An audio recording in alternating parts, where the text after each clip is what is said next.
Oh, the writing folks are set. The electronic people ready yet? Okay. You ready? Too fast. They're ready anytime. I haven't written anything out here. I just have to.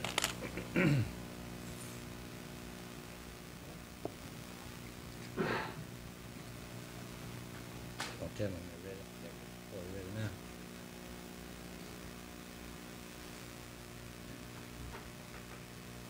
You know, being in politics is very difficult, and has been all over the years, and of course it's been more difficult since I was shot in Maryland in 1972. But I do know that I've been listening to the stories and reading in the paper about the various statements about separation of myself and my wife. And at the time that it was talked about, my wife happened to be in Florida with my daughter Lee. I appreciate very much what she did for me when I was shot in Maryland, which was about as much as the doctors did, and they will admit that themselves. You know, on the recent matters that were involved, I would say that there were some tapes and a device, purely domestic, all that was involved. No one has been harmed, no one has been hurt, none of them in existence. This happened in my bedroom between me and my wife. What happens between me and my wife, as long as it doesn't affect the state of Alabama, for my service as governor, remains the business of my wife and myself. There have been some alluding to the fact that politics were involved. There were no politics involved at all. Anyone who thinks that, they just have to think it. I do know that talk about my wife possibly running for office. Well, I don't know that she is, and I don't really think so, but if she does, I would be for her as strong as I was my first wife. So it's difficult to solve domestic matters under all the trying circumstances, especially if you are in politics. And I think we can better resolve what differences we might have, if any, by the press, them accepting what I'm saying, that this was purely domestic matter and nothing else. No one has been harmed, no one has been offended, and that's that. I will say that Colonel Dothert, in stating that because he did not have first-hand knowledge of anything in the beginning, and when the alluding to the fact that there were politics involved, of course, that received a heated denial, I'm sure, from many people, because there was no political motive involved. And that's that. There ain't any question for you to ask. That covered it all. Okay? Governor, what type of device exactly was found? I have covered the matter, and that's irrelevant. I've covered the matter, and that's it. Anything else? Now, if you folks in the press would leave us alone in our domestic matters, which was purely a domestic matter, we'll solve it a lot quicker. I appreciate the fact that my wife has done much for me since I was ill, and all the alluding to her political motives, I want to say that I resent it myself because it's not true. That got it. Okay? Thank you.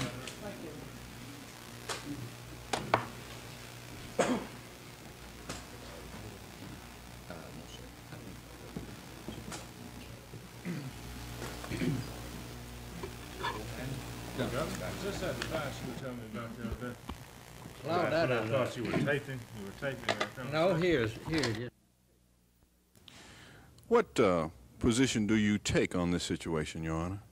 Well, my position is well known. I made my recommendations to the council with the budget. The budget belonged to the department heads while they were assembling it. They sent it to me. It became my budget. I then made my recommendations and added it to the council. Then became the council's budget, and of course the council has now passed it. It is now the city budget. These recommendations they're making concern additional taxes, and I've made no recommendation concerning the city taxes other than say that I'm opposed to the taxes. Your Honor, what is the city of Montgomery's position relative to other cities of this size as far as revenue sources? Well, in Alabama, I suppose we're about the same. I think we have the same avenues open to us that everybody else does. It's just a matter of where you're going to get the money. Just have a limited number of places you can go, and we have lined those out and given those to giving those to the members of the council tonight, in particular Mr. Reed, who has requested those. I believe Mr. Reed is interested in, I believe he said, introducing some sort of tax article. Will you make any recommendation at all in reference to these demands today? No, I think it's to the council tonight, and then the council, it's up to the council to act. If I were asked for a recommendation, I think, well, let's just let the council act. I think that's really the proper way to leave it at this particular point. Well, I've had only a slight opportunity to review those proposals, but I would not want to take a position on any one proposal. They are probably among many proposals that should be looked at in terms of sources of revenue. By the mere fact they propose them, they are areas that I'm sure that I want to look at, and I would urge other council persons to look at. On the other hand, I wouldn't not want to adopt any one of them as saying this is the, this is not the proposal. So basically, at this point, I would simply want to include those proposals along with any other proposals that the executive branch may prepare and other council members may want to look at. I want to reemphasize that I do favor Montgomery getting more revenue, and I'm sure I think other council persons favor. I don't know how many yet because I have not counted them. But on the other hand, it's something we must do in order to make Montgomery find its place on the financial ladder. So basically, I would not want to adopt even object to any one of those proposals at this time. What kind of criteria would these revenue sources have to meet, in your opinion, before you would seriously consider them? I think that, first of all, they'd have to, I think any way we go, we ought to look at a cross-section, see what it's going to do in terms of, if one is looking at a tax, it seems to me that the source of income, how much this particular tax will bring, and how much you have to put on the people in order to get a certain amount of money. And of course, looking at these kind of things, we want to definitely see how much we can possibly get from this a given tax. And of course, next thing is how much is saleable. It'll take 5 council persons to pass any kind of a tax levy. And so what is saleable, how much it's going to produce, and the sources from the people who's going to have to bear that portion of it. So those are areas we'd have to look at. Those are the criteria that I want to look at personally, but I'm sure other council persons will have other reasons and other criteria of what they want to look at.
State says a .22 caliber pistol found beside the body of Bernard Whitehurst on December 1st, 1975 was confiscated by Lideker and 2 other officers. Lideker says he never confiscated any weapon here.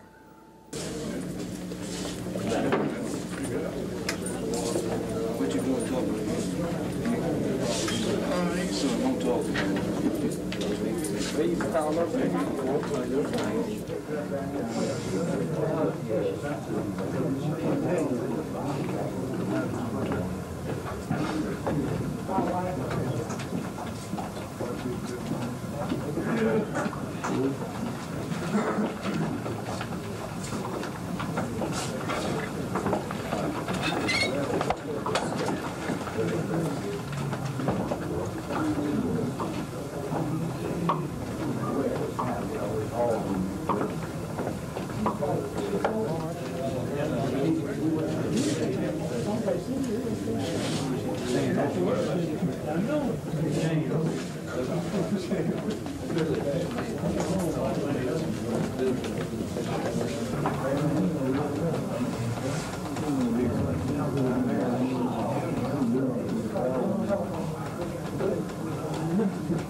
The Lideker trial is expected to take several more days.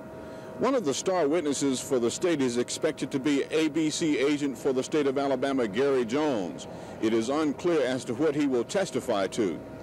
This is Norman Lumpkin, WSFA TV News at the Montgomery County Courthouse.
President Ford's Caravan. Let's get ready to give him a warm Mobile welcome.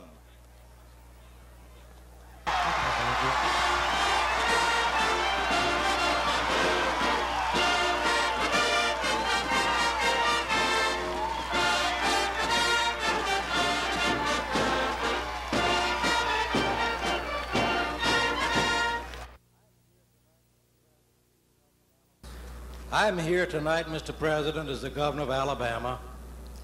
And one reason I'm here as the governor of Alabama is because Coach Bear Bryant didn't decide he wanted to be governor himself, you know, otherwise he would have been here as governor. So I want to thank him for letting me be governor. And I want to say to you, on behalf of myself, my family, and the people of Alabama, that we appreciate very much your coming to this great state of ours. And I want you to know, as you've already found out and already know, that the people of Alabama respect the office of the presidency of the United States, and they respect and honor the person who occupies that position. And therefore you occupy that position, Mr. Ford, and they respect and honor you. And therefore I know that I speak for all Alabamians who love our nation and who respect you and are glad to have you here. And I know I speak for all Alabamians and people in our nation when I say that during your tenure of service in the office of the presidency, however long that might be, The people of Alabama hope that you and pray that you are successful insofar as what the chief executive can do toward the solution of our problems, domestic and foreign, that you will be eminently successful. We wish you Godspeed, Mr. President.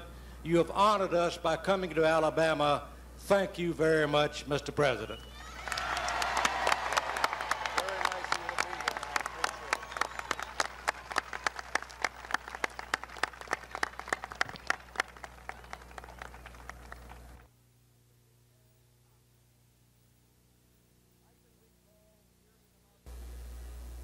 I can recall hearing about the Tennessee Tom Bigby project when I first went to the Congress in 1949. Nothing has pleased me more than to see the construction that is underway for this great public works project, and let me say without hesitation that the Ford administration will make certain that it will proceed and proceed at full funding.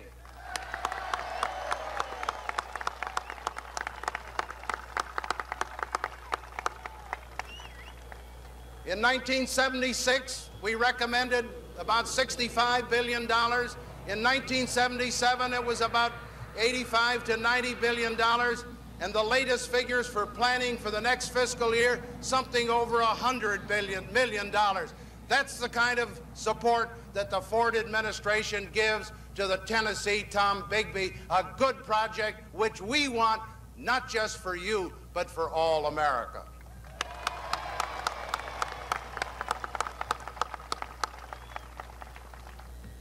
I am dismayed that my opponent thinks you can make a stronger Army, Navy, Air Force, and Marine Corps by cutting them $5 to $7 to $9 to $15 billion. You can't do it. He ought to know better, and under President Ford, we won't. Hey.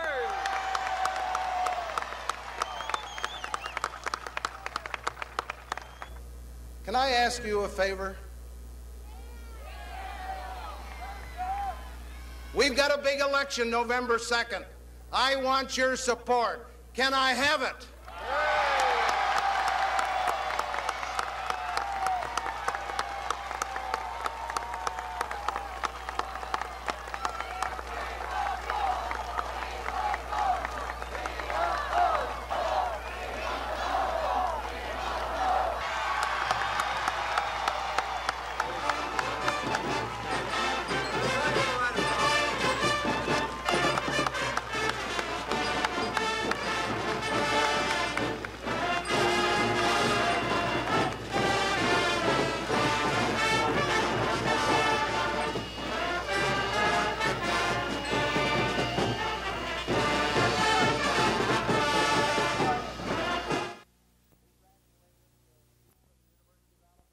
We graduated, he from the University of Alabama, and I from the University of Michigan. He got into coaching and I did. He did a lot better in coaching than I did. But let me say that I'm a good Monday morning quarterback when it comes to reading the paper and seeing what ball teams win and what ball teams lose. I don't offer the advice because I played and coached, and I found that, you know, there's nothing like the coach who's there and the players who have to play. But I have great respect for the players that are successful and the coaches who are successful.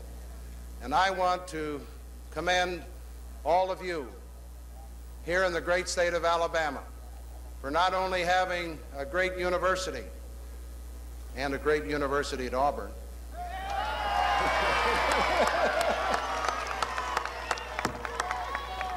but I want to commend you for having, I think, one of the outstanding coaches, not only from the point of view of technically being a great coach, but being a great leader of men, and that's what really counts. Thank you very much, Bear.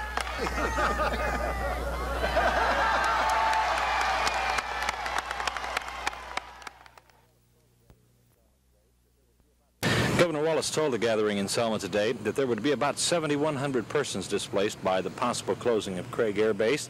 About 5,600 persons would probably move out of this area. The letter was handed to an aide of Ford yesterday when Wallace and Ford met in Mobile.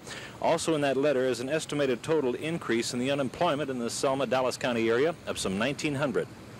I think at the present time, I'd refer that to Mr. Smitherman and let him talk about that. But of course, we haven't got to that yet. I feel that when all the factors are considered by the Air Force team and by the Secretary of Defense and whoever makes these decisions, I think that the reasons that I stated a moment ago are going to play very heavily in the prospects of keeping Craig Field open.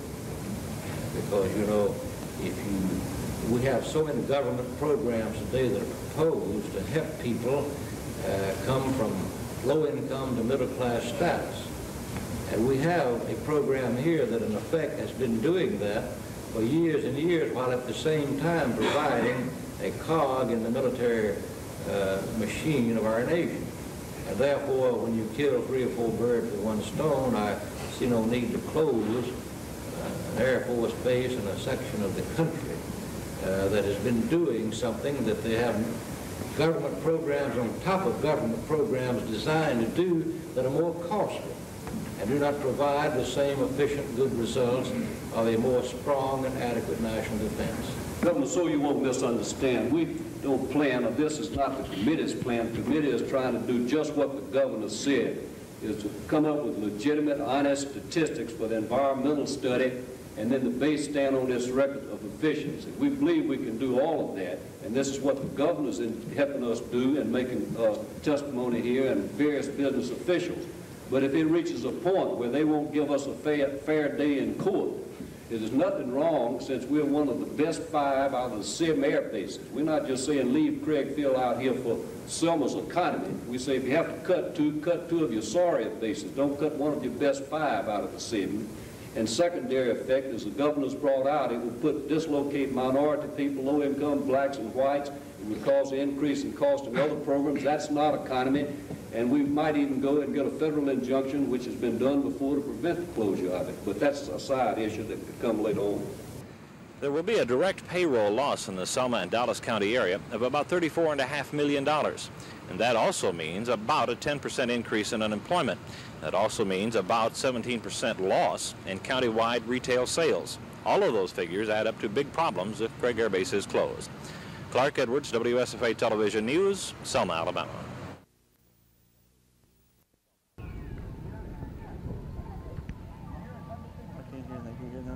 Yeah, I'll just give it to you. Okay. Just take that out of here. Just use this one. Can you hear all right? Just speak.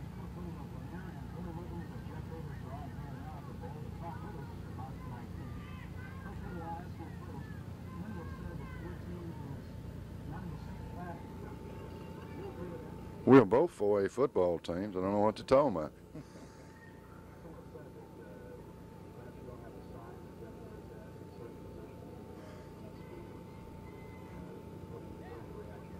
Well, that is true. We don't have the size in certain positions that Coach Livings has.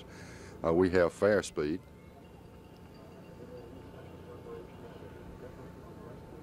Yeah, we're trying not to fumble. Lee, I didn't hear you. I think so.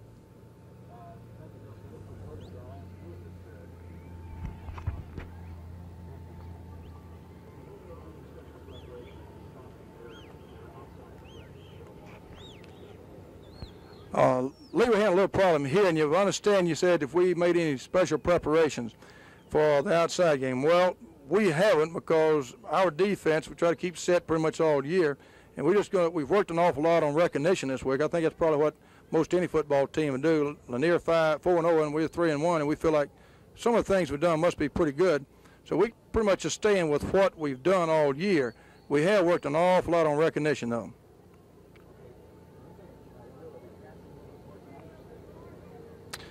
Well, I think Coach Little first will stay pretty much with what got him this far, and that's his running game. But one of the things people don't realize is that their passing game is a lot better than it looks. They've got a good completion percentage, and the defense gets so concerned with trying to stop Rollins and Moss that the secondaries start running up, and when that happens, Warren Austin is very good at hitting the little curl patterns and some of the deep outs.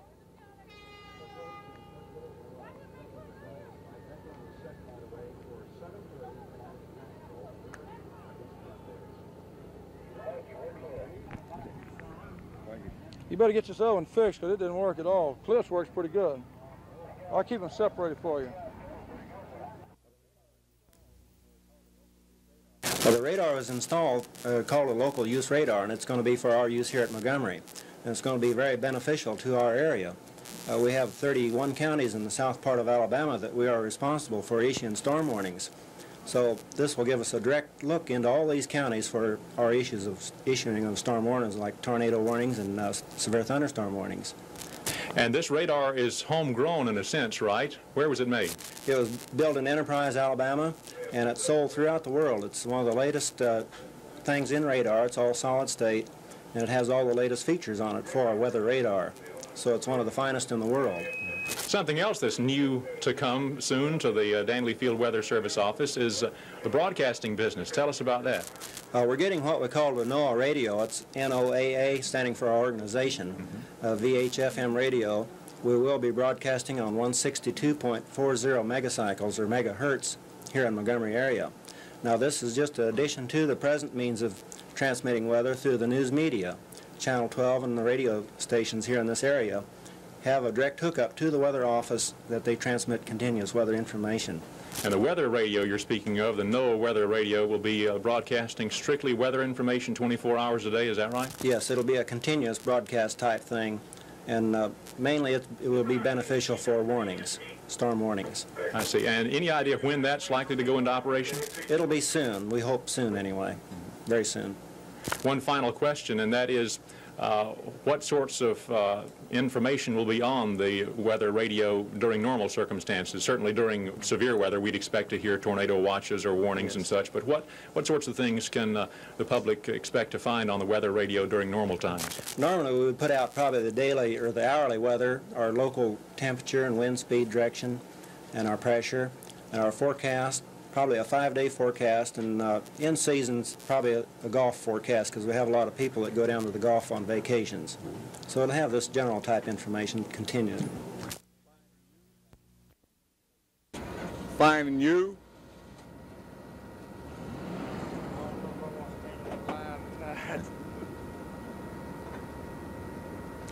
This is a live minicam report from the Montgomery County Courthouse, where the jury in the Thomas Lydecker perjury trial has told Judge William Thetford that they were hopelessly deadlocked. The judge said that he would declare a mistrial, and he did declare a mistrial. Early today, the jury came out and told the judge that they were hopelessly deadlocked, and he instructed them to go back and try to compromise and try to reach some kind of verdict.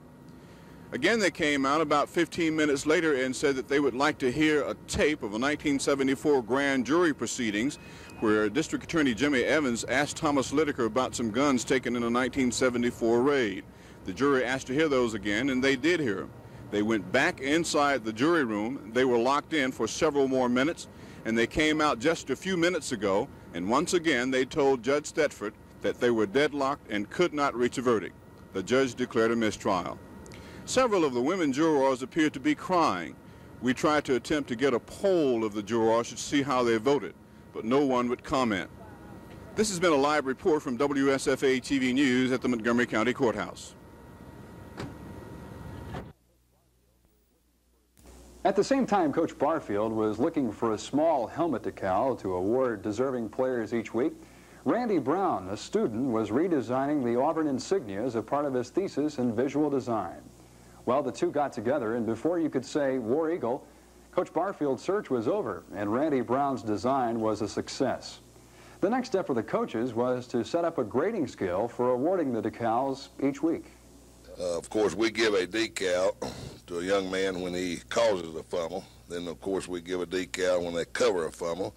We also give a decal on an interception, a pass batted down to the line of scrimmage, or when a back is tackled for a 2-yard or more loss.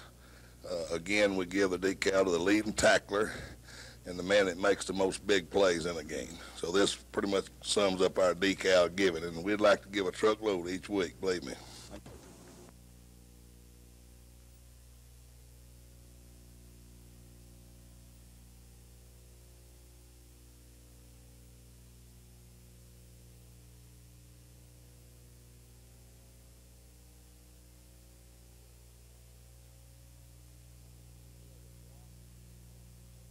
We feel that blocking is the most important thing, most important part of being an offensive football player. And the largest award that a player could get would be 1 1/3 decals for what we refer to as a domination block. And that's driving an individual back off the line of scrimmage 5 yards and putting him on his back. Now, also a player blocking downfield through great effort would, if he knocks the player on his back or something of this manner, this may also be taken into consideration as a domination block. All right, I understand you have an interesting way of awarding these decals every week. Well, the way we do it is Coach Barfield is going to, we meet as a total team on Mondays, and Coach Barfield meets with the team, and at this time then he awards the players, the decals and how they received the awards and so forth. He points out to them what they achieved and so forth, and we kind of feel that this is a real fine motivational system, and we think we're getting a lot out of it. I think that we're encouraging our players to strive to do better. Okay. It's possible that by the end of the season, some Auburn players could have their helmets covered with the new decals. Nothing would please them and the coaches more. This is Lee Webb reporting.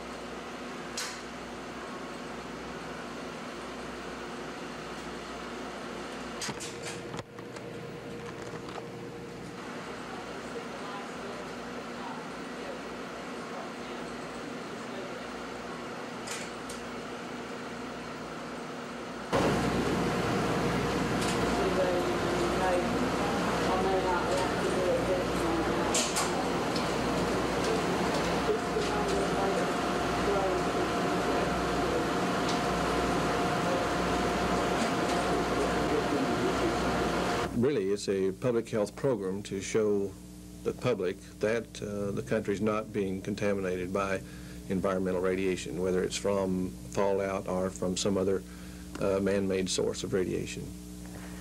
Making tests such as this would, here in Montgomery, we're having rain. Would this have some effect on the tests that you're conducting? Oh, well, it could. If the fallout cloud was in the vicinity and when the weather conditions were right, obviously where the fallout would remain at a very high atmosphere, when the climate condition was right and rain, it could very easily come down through the rain chain, through the water pathway. Is this the only federal lab that's doing this type testing? There's many federal laboratories involved in radiation testing. This is the only one for the Environmental Protection Agency that's doing this type of work. There's other types of research programs being conducted by other federal facilities, but not specifically for the environmental levels of radiation. Now, the blast that occurred last month, the 27th, I believe, what would you consider to be a dangerous level of radiation from such? That's very hard to say because everything is based on, this was an atmospheric test. Of course, in one sense, most of the United States testing is all done underground. Therefore, the radiation is contained within the earth. And this, of course, was above the ground, which has a tendency to pick up many things on the surface of the ground and make a very, what is called sometimes a dirty bomb.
We're here at the Governor's House Motel, and the Republicans liked what they saw. In fact, applause, cheers, and a few laughter bits ran through the crowd several times when the President and Jimmy Carter had their debate. I have with me Congressman Bill Dickinson. Congressman, they took the gloves off tonight, didn't they? Yes, they really squared off tonight, I thought. It was very interesting to me, and I try to be objective, but I think that remembering the last debate, everybody was running around and saying, well, who do you think won or how do you think it did? I think it came through pretty clear tonight. I think Mr. Carter didn't fare very well at all. I think he had to backtrack and admit that some of the things he said were wrong. And of particular interest to the people in Alabama, in the 2nd District of Alabama, President Ford came out on record tonight as favoring locating our uranium enrichment plant in Dothan, outside of Dothan, a multi-billion-dollar operation, and it's pretty obvious if he gets elected, he's going to continue to support that concept. And if Mr. Carter gets elected president, well, we can forget it for the 2nd District. So it had a real parochial interest to us, as well as a good and a more interesting show. And I think the winner was undisputed this evening. Neil Acker is the state youth chairman for the Republicans. Neil, you talked to us about the last debate, and you've seen this one. Any difference the way you saw it? I think the President even more clearly won this debate. I think he came across as a strong leader, as a man who is the leader of the free world and who should continue to be the leader of the free world. I know I've talked to young people across this state, and they want our country to remain strong, our military to remain strong, and they believe that under President Ford that will continue, and under Governor Carter they're not sure exactly what might happen. Briefly, you think the President won tonight? Yes, I don't think there's any question about it. The Republicans like what they saw. They're deliberately partisan, but they did enjoy it. Live at the Republican Debate Watch Party, this is Dick Bird, WSFA TV News.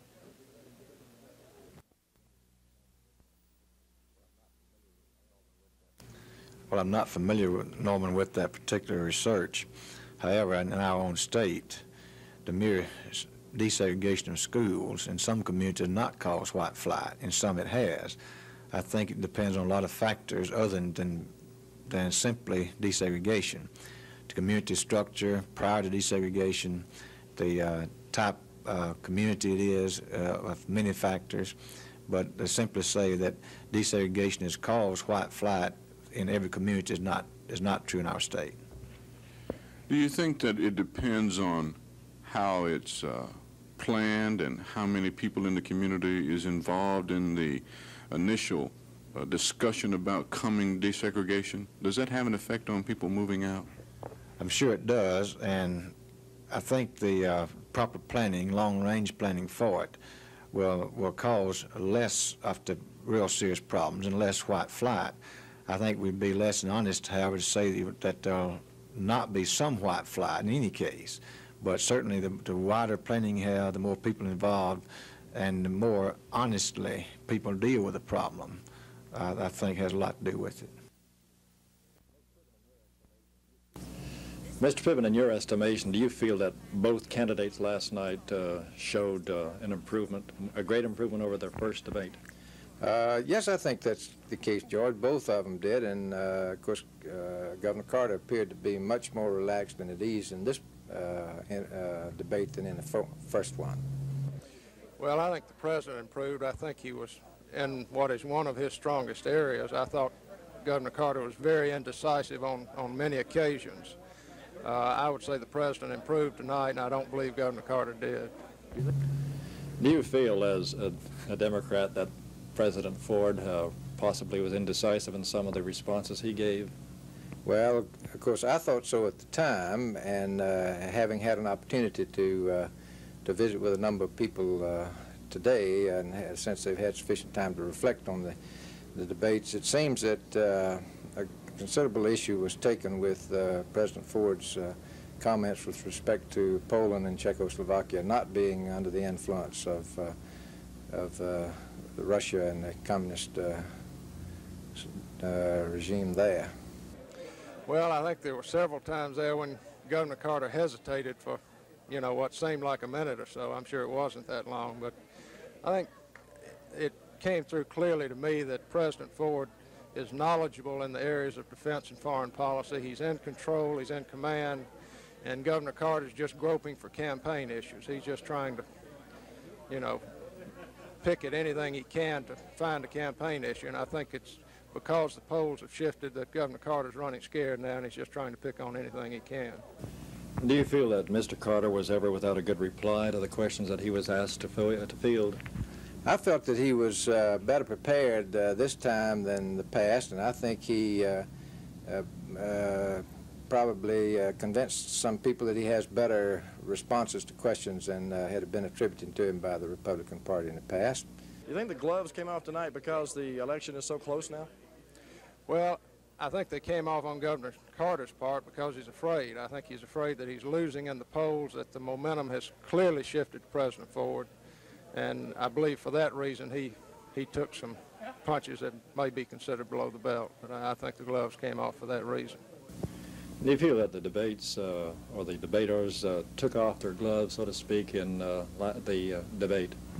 Yes, I think that's the case too. You know, it takes a bit of courage to stand 6 feet from an opponent and attack his administration and attempt to convince 130 million people that tragic mistakes have been made. It takes a bit of courage to do that. Coach, great to have you. Let me ask you, very much, Phil. Put you on the spot immediately. What's the best football team you've seen so far around the country? Well, very honestly, I'd have to say Auburn. And when I say that, what? Well, really, when I say that, I'm including Ohio State in it because we did have Ohio State Penn State a few weeks ago, and at the time, you've got to rate Ohio State awfully high, but Penn State has lost 3 games in a row, so Penn State is not the Penn State that we've been used to seeing, and Ohio State really could have lost that game. Penn State fumbled the ball twice inside the 5-yard line, and so no points on the board when you're inside the 5, you are in kind of deep trouble. The day we had Auburn against Tennessee, the reason I say that is that they've had such a tremendous injury problem, as I'm sure everybody knows, and yet they've been able to overcome those injuries and make that progress that you like to see a team make, and Gargis is a sensational player. He truly is.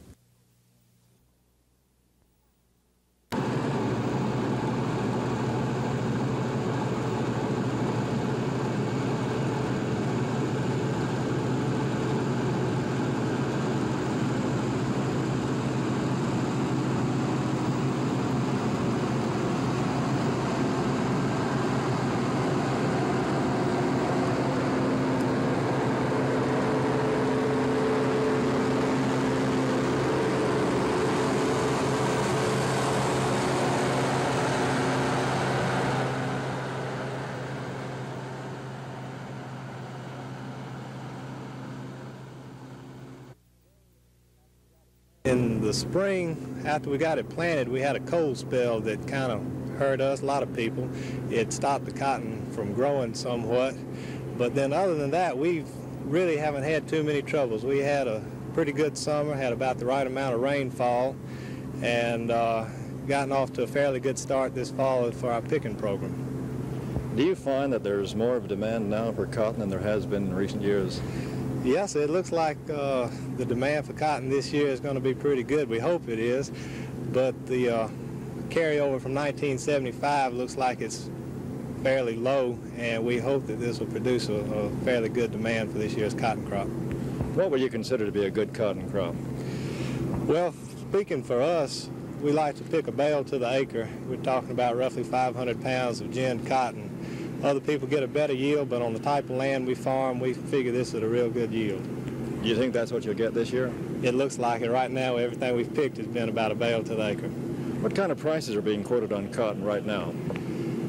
Well, I'm not real sure. I haven't looked at the market in a couple of days, but I believe spot cotton has been around 76 cents, and if I'm not too far off, December was quoted around 80 cents in that general area. What are the factors that you have to take into consideration to get this crop, your crop, harvested by the end of the year? Well, mainly the weather. If we have a good fall and a lot of dry weeks, we can go on and do a lot of picking. Early morning dew holds us out of the field for a while and cuts down the amount of hours in a day we can spend.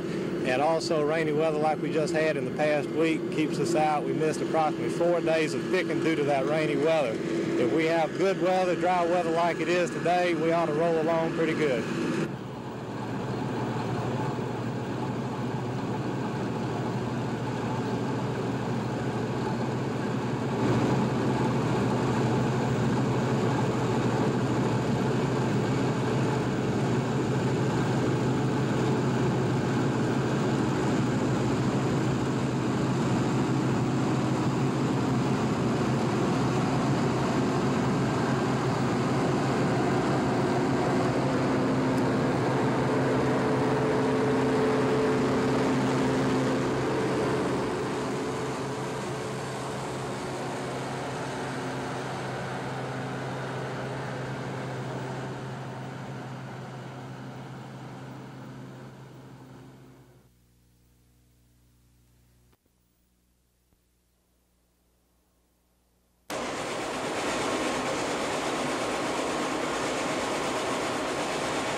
The purpose of the study is to evaluate and to just look at how the city of Montgomery presently uses its computer and data processing applications and the technology that is presently in the city concerning computer systems. The study includes 40 cities in the country, and a number of these are in the southeast. There are a couple in Florida and Tennessee and North Carolina. And Montgomery was chosen out of an initial survey of over 700 cities, and Montgomery was seen to have characteristics that would give the study group a representative sample of groups across the country. How much does a computer help a city to operate its records and payroll accounts? A good computer system that can help a city tremendously.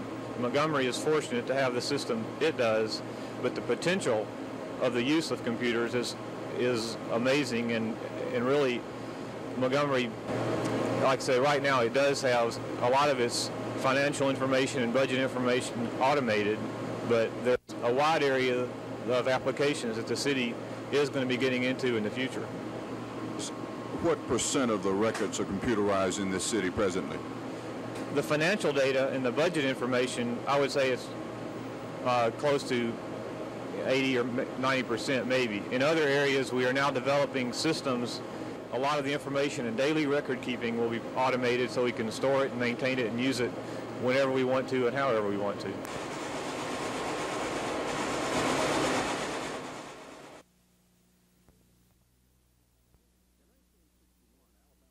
In 1961, Alabama Governor John Patterson ordered the Confederate flag flown on top of the United States flag and the state flag to celebrate the centennial year since the war between the states.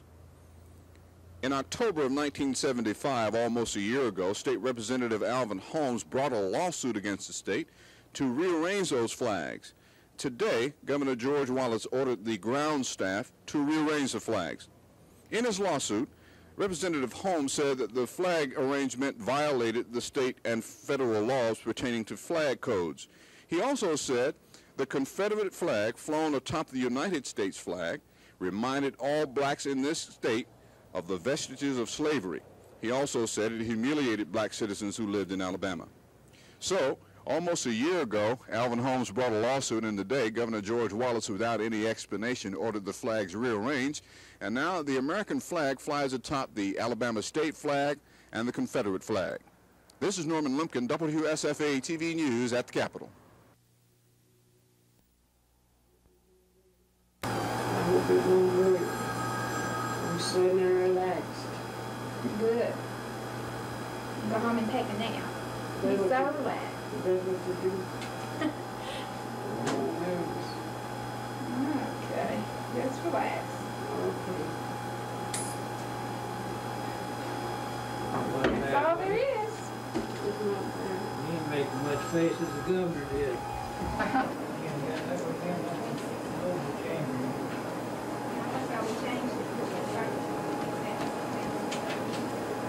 Norman, all I can say is that this morning has been slower than what it was yesterday. Last week we had a great number that came in. We gave over 3,000 shots last week. I'm sure that a lot of people have some doubts in their minds after reading what they have seen in the paper of these deaths that have been reported. I'd like to say that these deaths that have been reported occurred within a few hours after the inoculations were given. I can't see where a virus could cause these people to die that soon. You'd have to have an incubation period, and it takes time for a virus to kill a person. I think that the determination that is being done by the Communicable Disease Center will reveal that there was probably no connection between the virus of the swine flu and the deaths of these people. They were all chronic heart cases to begin with, and it is possible that the excitement, standing in line, the excitement of getting the shot could play a part in bringing a heart attack on in a person that already had a chronic heart or lung disease. We are continuing as we've been going on as long as the vaccine lasts. We're getting somewhat short with the bivalent, but we're going to continue. Health officials say today's light turnout indicates that some people have been scared by news reports of deaths in other states. But they say there has been a steady stream of people coming in to be inoculated against the flu. And next week, the program to inoculate those 18 and up will begin. This is Norman Lumpkin, WSFA TV News at the Montgomery County Health Department. And keep the offense out on the field for a long time. Their defense has been very strong this year. They've had 5 shutouts already this season. Coach Gore, you were commenting just a few minutes ago that this is probably your most crucial test of the season. Well, there's no doubt about it, Lee. We haven't played a team like Jeff Davis. Central has been the closest we've come to them, and we played them an excellent football game. But Jeff Davis does so many things well that, of course, we're concerned that we feel like that we have to control the football offensively to be able to stay in the ball game with them. Coach Livings, how's your team health-wise this week? Well, we have a normal amount of nuts and bruises go along with 4A football. I think overall we're in pretty good shape, though, Lee. Phil Snow is back at our studio, and I think he wants to ask you a question.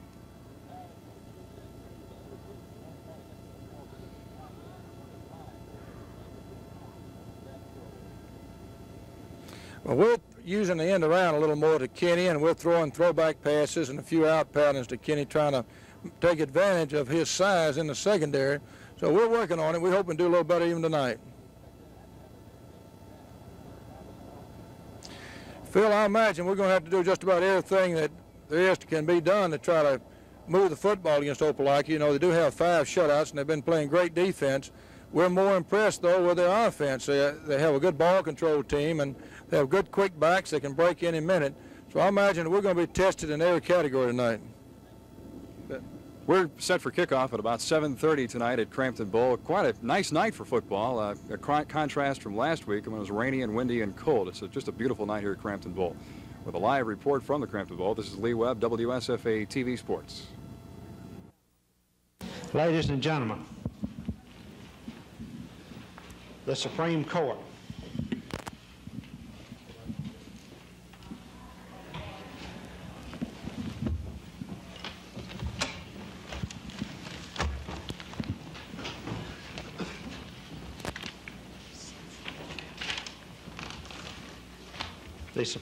of Alabama is now in session. Be seated. Catherine H. Clark versus Chrysler Corporation.